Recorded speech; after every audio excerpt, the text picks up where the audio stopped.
çok hasret. Ayırdılar sevdiğimden, öldürecek beni bu dert. Ayırdılar çavreşimden, öldürecek beni bu dert. Kara koçan kığı yolu, güzelleri selvi boylu. Aç kollarım bekle beni, geliyorum sana doğru. Aç kollarım bekle beni, geliyorum sana doğru. Lele vere çavreş vere, lele vere berhe vere. Ez kurbana naveteme, ez eyrana becnateme. Lele vere çavreş vere, lele vere berhe vere. Ez kurbana naveteme, ez eyrana becnateme.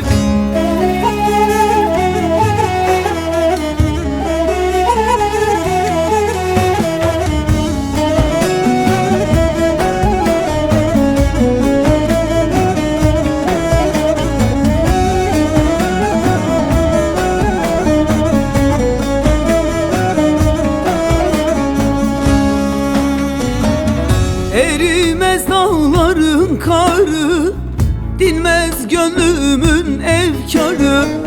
Yarın elinden tutaydım, gezeydim bahçe bağları. Yarın elinden tutaydım, gezeydim bizim dağları. Kara koçan kığı yolu, güzelleri selvi boylu. Aç kolların bekle beni, geliyorum sana doğru.